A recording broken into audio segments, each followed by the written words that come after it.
Hello, my name is Becky Chastain, and this is my project over Surrealism. Surrealism started in the early 20th century, before World War II. It was originally a literary movement, and they used these techniques for forced inspiration, like they did automatism, which was writing or drawing without really thinking about it, just letting your hand move. They also used such techniques as decalcomania, which is a process of basically putting really a thick layer of paint on a canvas and then lying paper or tinfoil over it, pulling it up and using that new pattern as the basis for the finished painting. They also use grattage, which would be where they do a similar thing. They layer paint thickly over a canvas and then scrape it off and use the resulting patterns to create a new image. Surrealism really kicked off with the publication of the Manifesto of Surrealism by Andre Breton in 1924. Breton was largely the ringleader of the movement. I believe the best way to quickly get a feel for the basis of the Surrealist movement is to look at the poetry. For example, this work on the right, I apologize, by Paul Eluard is called Max Ernst. Max was another huge figure in the Surrealist movement. In a corner, agile incest circles the virginity of a little dress. In a corner, the sky turned over to the spines of the storm leaves white balls behind. In the brightest corner of every eye, we're expecting the fish of anguish. In a corner, the car of summer, immobile, glorious, and forever. In the light of youth, lamps lit very late. The first one shows its breast that red insects are killing. I'm sure you can see that this makes little cognitive sense, little logic is applied here. There are common themes here between the two poems that I've noticed. Lots of mentioning of women in particular, and of animals, and of body parts, and symbol colors like red, blue, yellow, not persimmon or cerulean, or what have you. These surrealist artists, painters, poets, etc., were a very closely intertwined group. They would often get together in social gatherings and do things like exquisite corpses. And an exquisite corpse is, literally, it is when you assign different parts of speech to different people, and they provide that part of speech, like subject and predicate, and you take these pieces together and make a sentence.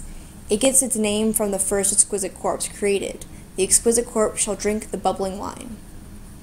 It's also something done with drawing. They will draw something and then fold the paper over so you can only see the very bottom of it, and then they have to continue the drawing down. Good example is shown at the right. I'm sure that all of you have heard of Sigmund Freud.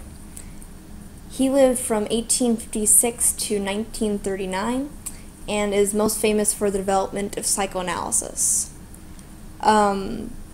He was a psychologist and a neurologist who basically created all of the aspects of psychology that we study today. He's a huge influence on the field. He developed psychoanalysis while doing cocaine with one of his buddies.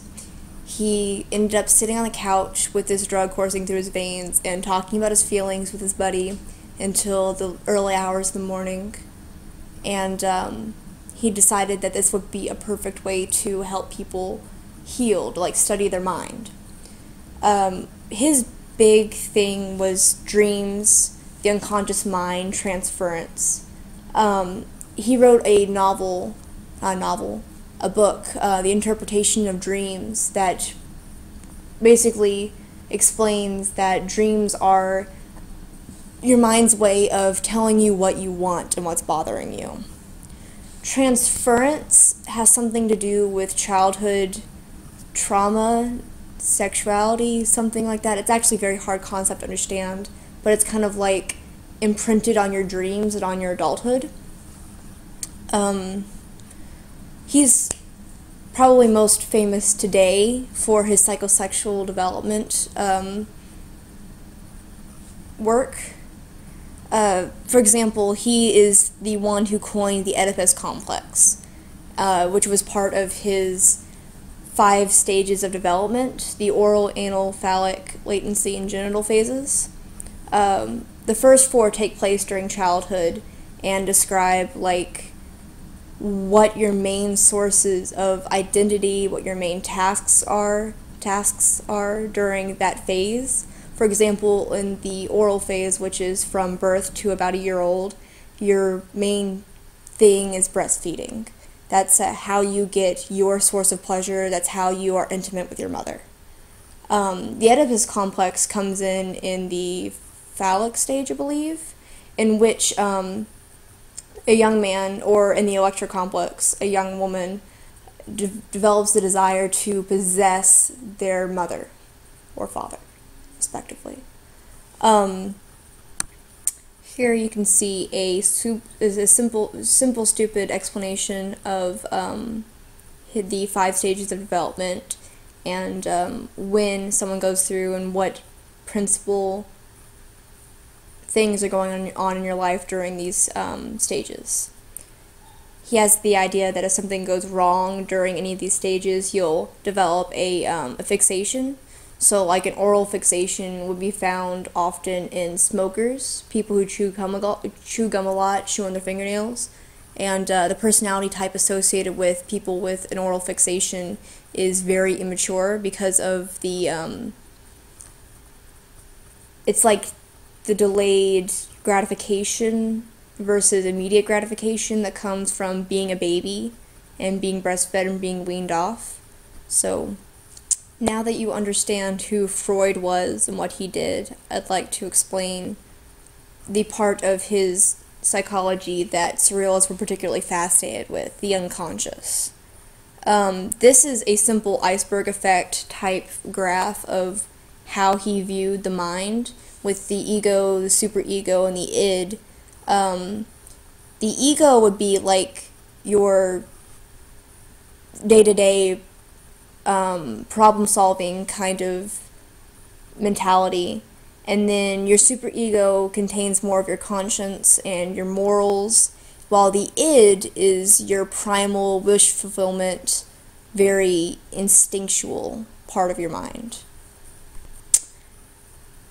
The idea that one can access the unconscious is the key idea to surrealism. It's why they did what they did. They wanted to get into their own minds, understand it, bring it into the conscious world. This is where the strange, almost disturbing images of surrealism come from. It's a world that does not make sense in the conscious reality. Giorgio de Chirico, 1888 to 1978, was an Italian and Greek artist who was a huge inspiration to the Surrealists. He had this whimsical air about his metaphysical period of art that is best described by a question he posed to someone: what shall I love if not the enigma? However, pretty young in his life, he gave up this style of art. In 1919, he moved to neoclassicism and the ideas of the Renaissance and of the of Greek and Rome. He then moved to a neo-Baroque style and openly opposed modern art, though he did occasionally revert to his metaphysical style, supposedly just because he needed money. He even occasionally denied having done his metaphysical works. This striking scene, an almost empty street, takes place sometime late in the day as the sun's about to set. There's a sense of deep unease here, like something very dramatic is about to happen. There's the intimidating shadow of a statue and off coming out of coming from beyond the corner. Statues were a pretty popular symbol for Jericho. The little girl even appears to just be a shadow, like she doesn't really exist. The entire thing seems to be taking place in some sort of dream world, trapped between waking and asleep. There's a strong sense of impending doom, as one might say. Even the carriage seems to have a sinister air to it. It's a strong perspective point out in the distance. Especially the long white wall receding to the distance gives the illusion of depth. It's kind of conquered by the monotone ground. There's a strong light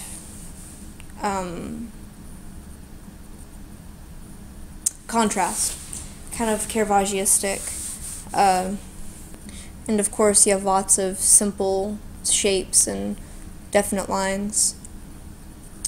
The oddly entitled love song is very strange. I can't find anything about the actual meaning behind the painting. I suppose that there might not be one. Simple architectural lines, again, like we saw in the last one, and then a Greek head bust, a rubber glove, a ball, a factory. These items have nothing to do with each other, but here they are juxtaposed. We don't know why. There's a strong sense of unease here, continued over from the last painting. You have to wonder what's going on in Jericho's mind.